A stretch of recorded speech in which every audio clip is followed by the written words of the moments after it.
नमस्कार, मैं हूं शंभू कुमार और आप देख रहे हैं अपना YouTube चैनल मैथमेटिक्स आइडिया। और आज हम NCERT मैथमेटिक्स बुक से प्रश्नावली 3.4 के प्रश्न संख्या 1 के तीसरे प्रश्न को सॉल्व करेंगे। तो आइए हम लोग क्वेश्चन सॉल्व करते हैं। निम्न समीकरणों के युग्म को विलोपन विधि तथा प्रतिस्थापन विधि से हल कीजिए। कौन सी विधि अधिक उपयुक्त है? तीसरा प्रश्न है 3x - 5y - 4 = 0, 9x = 2y + 7। उत्तर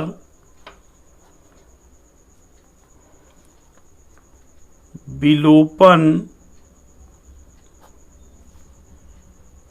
विधि द्वारा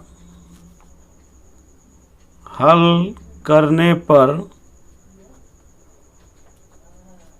3x - 5y - 4 = 0, 3x -5y -4 को दाहिनी तरफ ले जाते हैं तो इक्वल टू +4 हो जाएगा।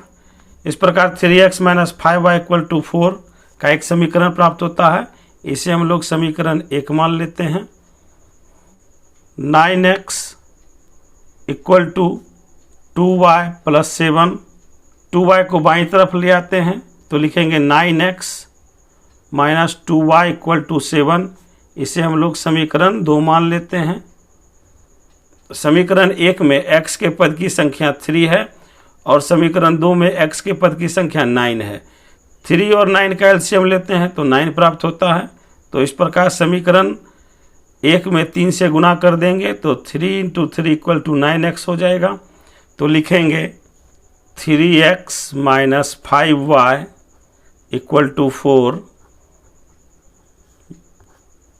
मल्टीप्लाई 3x - 5y = 4 मल्टीप्लाई 3 और 9x - 2y = 7 मल्टीप्लाई बाय 1। तो लिखेंगे समीकरण 1 में 3 से गुना करने पर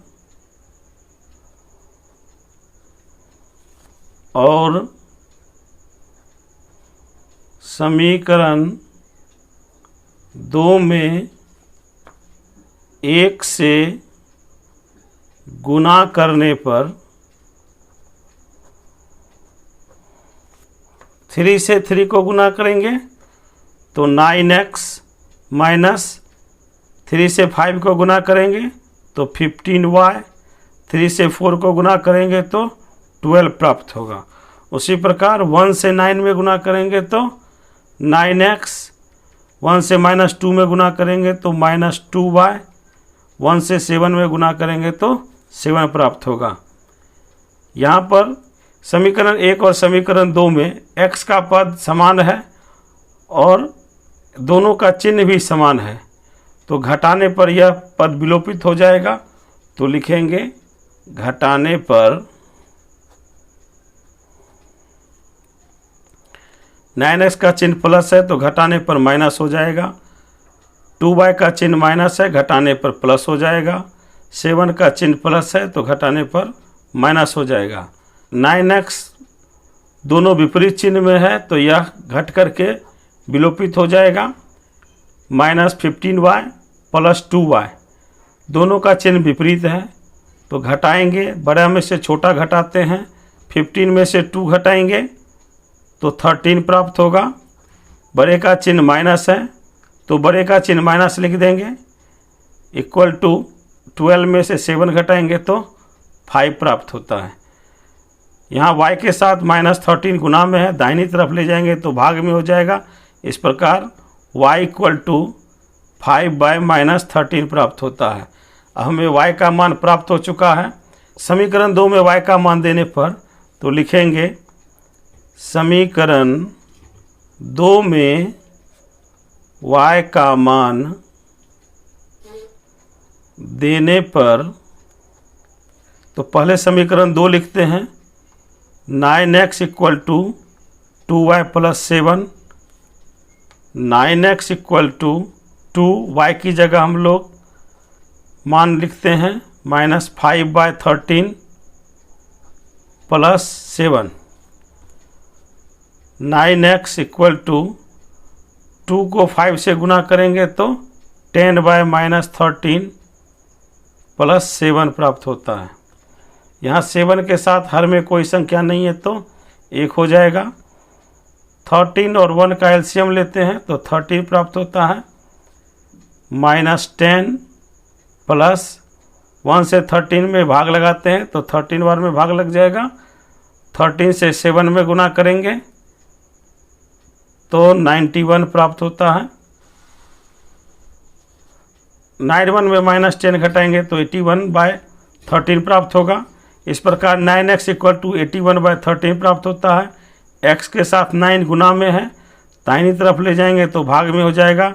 इस प्रकार x इक्वल टू 81/13 गुने 9 से 81 को डिवाइड करेंगे तो 9 टाइम में डिवाइड हो जाएगा। इस प्रकार x इक्वल टू 9/13 प्राप्त होता है। तो हम लोग लिखेंगे विलोपन विधि द्वारा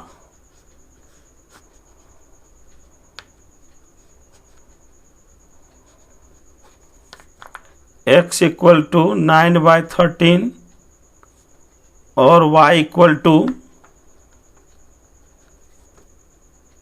-5/13 प्राप्त होता है। अब हमें प्रतिस्थापन विधि द्वारा प्रश्न हल करना है। तो लिखेंगे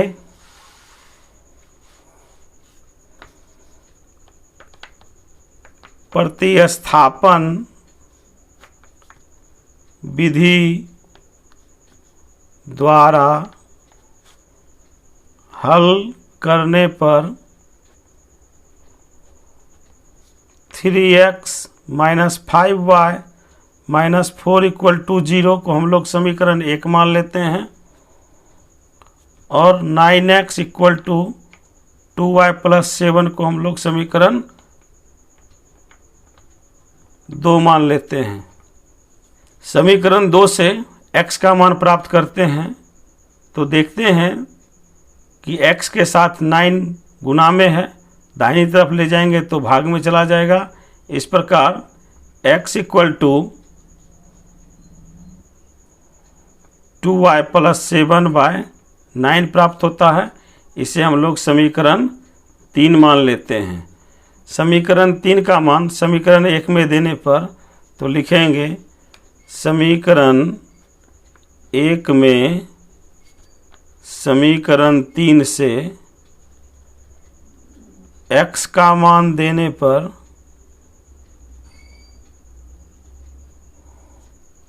3x का मान लिख देंगे 2y + 7/9 -5y - 4 इक्वल टू 0। 3 से 9 को डिवाइड करेंगे तो 3 टाइम में डिवाइड हो जाएगा। इस प्रकार 2y + 7/3 -5y - 4 इक्वल टू 0। -5 को दाहिनी तरफ ले जाते हैं तो लिखेंगे 2y + 7/3 - 4 इक्वल टू 5y। यहाँ 4 के साथ कोई संख्या हर में नहीं है तो 1 हो जाएगा। 3 और 1 का एलसीएम लेंगे तो 3 हो जाएगा। 3 से 3 में डिवाइड करेंगे तो ये 1 टाइम में डिवाइड होगा। तो 1 से 2y + 7 में गुना करेंगे तो गुना में कोई परिवर्तन नहीं होगा तो लिख देंगे 2y + 7 - 1 से 3 में डिवाइड करेंगे तो 3 टाइम में डिवाइड होगा। 3 से 4 में गुना करेंगे तो 12 प्राप्त होगा इक्वल टू 5y। यहाँ 3 भाग में है, दाहिनी तरफ ले जाते हैं तो गुना में हो जाएगा। इस प्रकार 2y + 7 - 12 equal to 5y × 3। 2y 7 में से 12 घटाएंगे तो -5 इक्वल टू 15y। 2y को दाहिनी तरफ ले जाते हैं तो -5 equal to 15y - 2y -5 equal to 13y। y के साथ 13 गुना में है, बाईं तरफ ले जाएंगे तो भाग में आ जाएगा। तो लिखेंगे y इक्वल टू -5/13। 13, इसलिए y इक्वल टू -5/13, इसलिए y इक्वल टू -5/13। y का मान हमें प्राप्त हो चुका है, तो समीकरण 3 में y का मान देंगे और x का मान प्राप्त करेंगे, तो लिखेंगे समीकरण 3 में y का मान देने पर x इक्वल टू 2, y की जगह हम लोग मान लिखेंगे -5/13 + 7/9। 2 से 5 को गुना करेंगे तो -10/13 + 7/1/9 हो जाएगा। 13 और 1 का एलसीएम लेंगे तो 13 हो जाएगा। 13 से 13 में भाग लगाएंगे तो एक बार में भाग लग जाएगा। इस प्रकार -10 + 1 से 13 में भाग लगाएंगे तो 13 बार में भाग लगेगा, तो 13 × 7 91 हो जाएगा /9। 91 में -10, 91 में 10 घटाएंगे तो 81/13 × 1/9। यहाँ 9 के साथ कोई संख्या नहीं है तो एक मान लेते हैं, तो इस प्रकार यह भाग में आ जाएगा। भाग को गुना बनाते हैं तो भिन्न उलट जाता है। इस प्रकार 81/13 × 1/9 प्राप्त होता है। 9 से 81 को डिवाइड करेंगे तो 9 टाइम में डिवाइड हो जाएगा। इस प्रकार x इक्वल टू 9/13 प्राप्त होता है। तो हम लोग लिखेंगे प्रतिस्थापन विधि द्वारा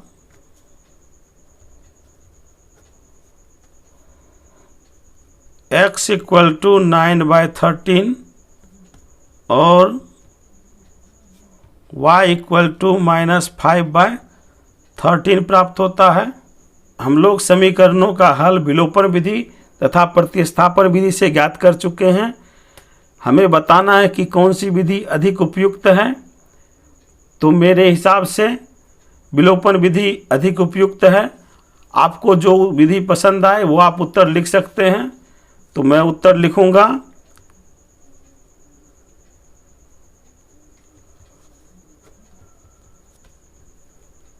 विलोपन विधि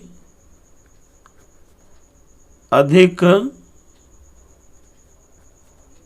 उपयुक्त है। आशा करता हूं कि आप लोग यह प्रश्न अच्छी तरह से समझ गए होंगे। यदि आपने अभी तक चैनल को सब्सक्राइब नहीं किया तो कृपया चैनल को सब्सक्राइब कर लें, वीडियो को लाइक करें, ज़्यादा से ज़्यादा शेयर करें और वीडियो के बारे में अपनी प्रतिक्रिया कमेंट बॉक्स में अवश्य दें। धन्यवाद।